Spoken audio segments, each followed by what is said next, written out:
Welcome back. This is the second part of the video of Income Tax 2 for the students of academic year 2025-26, 6th semester, BCom, BBA. So we are learning IT2, Income Tax 2. Let's discuss on the 5 heads of the income. 5 heads of the income is where the income comes from salary.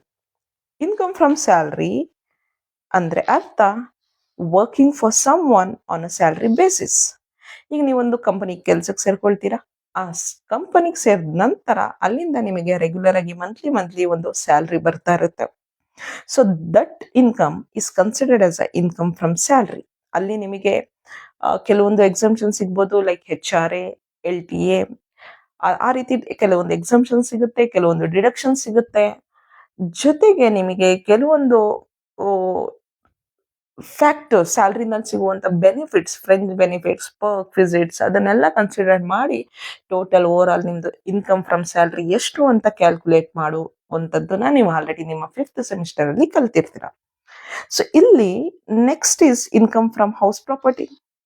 ನೋಡಿ, house property ಅಂತ ಬಂದಾಗ ನಮಗೆ clear ಆಗಿ ಗೊತ್ತಿರಬೇಕು, income from house property ಅದು ಯಾವಾಗ ಆಗುತ್ತಂದ್ರೆ ಆ house ಪ್ರಾಪರ್ಟಿನ ನಾವು ರೆಂಟಿಗೆ ಬಿಟ್ಟಾಗ. Rental income, always remember this, rental income. ನಿಮ್ಮ ಹತ್ರ ಒಂದು ಮನೆ ಇದೆ, ಆ ಮನೆಯನ್ನ ಪೂರ್ತಿ ಅಥವಾ ಅರ್ಧ ನೀವು ಬಾಡಿಗೆಗೆ ಬಿಡ್ತೀರಾ. ಬಾಡಿಗೆಗೆ ಬಿಟ್ಟಾಗ ಅದರಿಂದ ನಿಮಗೇನ್ ರೆಂಟಲ್ ಇನ್ಕಮ್ ಬರುತ್ತಲ್ಲ, ವರ್ಷಕ್ಕೆ ಎಷ್ಟು ರೆಂಟಲ್ ಇನ್ಕಮ್ ನೀವು ಕಲೆಕ್ಟ್ ಮಾಡಿರ್ತೀರೋ ಅದಕ್ಕೆ ನೀವು ಇನ್ಕಮ್ ಟ್ಯಾಕ್ಸ್ ಅನ್ನ ಪೇ ಮಾಡಬೇಕಾಗುತ್ತೆ. That is what we call it as a income from house property. Next is income from business of profession. ಅದನ್ನ ನಾವು profit and gains from business and profession, PGBP ಅಂತ ಕರಿತೀವಿ short form ಅಲ್ಲಿ. So ಇಲ್ಲೇನಾಗುತ್ತಂದ್ರೆ, ಈಗ ನೀವು ಇಂಡಿವಿಜುವಲ್ಲೇ ಆಗಿರ್ಬೋದು, ನಿಮ್ದೇ ಆದಂತ ಒಂದು ಬಿಸ್ನೆಸ್ ಇರ್ಬೋದು ಅಥವಾ ನಿಮ್ದು ಪ್ರೊಫೆಷನ್ ಇರ್ಬೋದು. ಅದ್ರ ಬಗ್ಗೆ ನಾನು ನೆಕ್ಸ್ಟ್ ವಿಡಿಯೋದಲ್ಲಿ ಡಿಸ್ಕಸ್ ಮಾಡ್ತೀನಿ clearly the difference between the business, profession and vacation, which is most important for your examination, which may be asked for 2 marks. Okay, in the next video. So here business ಇಂದ generate ಆದಂತದ್ದು ಅಥವಾ ನಿಮ್ಮ profession ಇಂದ generate ಆದಂತಹ income ಆಗಿರ್ಬೋದು, ಅದನ್ನ PGBP ಅಂತ ನಾವು ಕರಿತೀವಿ, profit and gains from business and profession ಅಂತ. Having a profit or losses from the business or income or expenses from profession is what we call it as a business PGBP, profit and gains from business and profession ಅಂತ. Next is capital gains.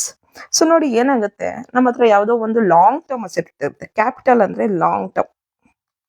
Okay, long term asset ನ ನಾವು purchase ಮಾಡ್ತೀವಿ, ಕೆಲವೊಂದು ವರ್ಷಗಳನ್ನ ನಂತರ ಅದನ್ನ ನಾವು sale ಮಾಡ್ತೀವಿ. ಸೇಲ್ ಮಾಡಿದಾಗ ನಮಗೆ ಒಂದು ಡಿಫರೆನ್ಸ್ ಅಮೌಂಟ್ ಬರುತ್ತಲ್ವಾ. ಲೆಟ್ಸ್ ಸೇ, ಈಗ ನನ್ನ ಹತ್ರ ಒಂದು ಬಿಲ್ಡಿಂಗ್ ಇದೆ, ಹೌಸ್ ಪ್ರಾಪರ್ಟಿ ಅಂತಾನೆ ಅನ್ಕೊಳ್ಳೋಣ. ಹೌಸ್ ಪ್ರಾಪರ್ಟಿನಲ್ಲಿ ರೆಂಟಲ್ ಆದ್ರೆ ಅದು ಇನ್ಕಮ್ ಫ್ರಮ್ ಹೌಸ್ ಪ್ರಾಪರ್ಟಿ ಆಗುತ್ತೆ. ಈಗ ನನ್ನ ಹತ್ರ ಒಂದು ಮನೆ ಇದೆ, ಆ ಮನೆಯಲ್ಲಿ ನಾನಿದ್ದೀನಿ. ಸೊ ಈಗ ನಾನು ಏನ್ ಮಾಡ್ತೀನಿ, ಆ ಹೌಸ್ ಪ್ರಾಪರ್ಟಿನ ನಾನು 2006 ಅಲ್ಲಿ ಖರೀದಿ ಮಾಡಿದ್ದೆ. ಈಗ 2026, 10 years ಆದ ನಂತರ ಆ ಹೌಸ್ ಪ್ರಾಪರ್ಟಿನ ಮಾರಿದೆ. ನಾನು ಖರೀದಿ ಮಾಡಿದಾಗ ಅವಾಗ ಅದು 50 lakhs ಇತ್ತು ಅಮೌಂಟು. ಇವಾಗ ನಾನು ಅದನ್ನ ಸೇಲ್ ಮಾಡ್ತಾ ಇದ್ದೀನಿ, ಅದರ ಬೆಲೆ 1 crore ಆಗಿದೆ. 1 crore ಆಗಿದೆ. So the difference between this two is 50 lakh profit, right? That 50 lakh profit is considered as a capital gain. ಇದ್ರ ಬಗ್ಗೆ ಕೆಲವೊಂದು ರೂಲ್ಸ್ ಅಂಡ್ ರೆಗ್ಯುಲೇಷನ್ಸ್ ಇದೆ when we are discussing on the unit 2 of this subject. ಅಲ್ಲಿ ನಾನು clear cut ಆಗಿ explanation ಕೊಡ್ತೀನಿ. ಆದ್ರೆ ಈಗ ಸದ್ಯಕ್ಕೆ ಇದನ್ನ ಅರ್ಥ ಮಾಡ್ಕೊಳ್ಳಿ. ನಮ್ಮ ಹತ್ರ ಇರುವಂತ ಯಾವ್ದಾದ್ರು ಲಾಂಗ್ ಟರ್ಮ್ ಅಸೆಟ್ ಅನ್ನ, that could be shares, mutual funds, property, okay, immovable property or movable property, or any precious items like jewelry, gold, silver, diamonds, archaeological items, collections, drawings, paintings, costly paintings ella, that is also considered under capital gains. Next, income from other sources anta bandaga, so here we need to consider, artha ಮಾಡ್ಕೊಳ್ಬೇಕು, the income which are not from house property, not from business profession, not from capital gains, are considered under income from other sources, like most importantly dividend income, interest income, R any other income. Dividend income ಅಂದ್ರೆ ನೋಡಿ, ಈಗ ನೀವು shares ಅನ್ನ purchase ಮಾಡಿದ್ರೆ, shares ನ purchase ಮಾಡಿ shares ಮಾರಾಟ ಮಾಡಿ ಆ ಡಿಫ್ರೆನ್ಸ್ ನಿಂದ ಇನ್ಕಮ್ ನ ಜನರೇಟ್ ಮಾಡಿದ್ರೆ ಅದು ಇನ್ಕಮ್ ಫ್ರಮ್ ಕ್ಯಾಪಿಟಲ್ ಗೇನ್ ಆಗುತ್ತೆ. But if you are having shares of some particular company, ಈಗ ನಿಮ್ದು ಇನ್ಫೋಸಿಸ್ ಕಂಪನಿಯ ಶೇರ್ಸ್ ಇದೆ ಅಂತ ಅನ್ಕೊಳ್ಳೋಣ, ವರ್ಷ ಆದ್ಮೇಲೆ ನಿಮಗೆ ಕೆಲವೊಮ್ಮೆ ಡಿವಿಡೆಂಡ್ಸ್ ಬರುತ್ತೆ, ನಿಮ್ಮ ಅಕೌಂಟಿಗೆ, ಬ್ಯಾಂಕ್ ಅಕೌಂಟಿಗೆ ಡಿವಿಡೆಂಡ್ ಕ್ರೆಡಿಟ್ ಆಗುತ್ತೆ. ಲೆಟ್ಸ್ ಸೇ ನಿಮ್ಮ ಅಕೌಂಟಿಗೆ 100 rupees ಕ್ರೆಡಿಟ್ ಆಯ್ತು ಪರ್ ಶೇರಿಗೆ ಅಂತ ಅನ್ಕೊಳ್ಳೋಣ. That dividend is considered as a income from other source. In the same way, ಈಗ ನೀವು ಯಾವುದೋ ಬ್ಯಾಂಕ್ ಅಲ್ಲಿ ಹಣ ಇಟ್ಟಿದ್ದೀರಾ ಅಂತ ಅನ್ಕೊಳ್ಳಿ, ಆ ಹಣಕ್ಕೆ ವರ್ಷ ವರ್ಷ ಬಡ್ಡಿ ಬೀಳ್ತಾ ಇರುತ್ತೆ. That interest income also considered as a income from other source. In the same way, ನೀವು ಯಾವುದೋ ಲಾಟ್ರಿ ಗೆಲ್ತೀರಾ ಅಥವಾ ರೇಸ್ ಕೋರ್ಸ್ ನಲ್ಲಿ ಅದು ಏನಂತೀವಿ ನಾವು, ರೇಸ್ ಆಡಿ, ನೀವ್ ಆಡಲ್ಲ, ಪಂದ್ಯ ಕಟ್ಟಿ ಅದ್ರಲ್ಲಿ ನೀವು ಗೆಲ್ತೀರಾ. ಸೊ ಅದು ಕೂಡ ಕೈಂಡ್ ಆಫ್ ಗ್ಯಾಮ್ಲಿಂಗ್ ಮಾಡುವಂಥದ್ದೆಲ್ಲ ಇನ್ಕಮ್ ಫ್ರಮ್ ಅದರ್ ಸೋರ್ಸ್ ಆಗುತ್ತೆ. So there are many other income from other sources. ಅದ್ರ ಬಗ್ಗೆನೂ ನಾವು ಯೂನಿಟ್ 3 ನಲ್ಲಿ ಕಲ್ತ್ಕೊಳ್ತೀವಿ. ಸೊ ಇಲ್ಲಿ ನಾವು ಈಗ ಇನ್ಕಮ್ ಟ್ಯಾಕ್ಸ್ 2 ನಲ್ಲಿ ಕಲಿತಾ ಇರೋದು PGBP, capital gains and other sources. ಈ ಮೂರನ್ನ ನೀವು ಕಲಿಬೇಕು. ಎಕ್ಸಾಮಿನೇಷನ್ ಪರ್ಸ್ಪೆಕ್ಟಿವ್ ಅಂತ ಬಂದಾಗ PGBP is the most easiest unit where you can easily score. If you are a NEP student, 12 marks 1 question, 5 marks 1 question, ಆಮೇಲೆ 2 marks 2 question ಬರುತ್ತೆ.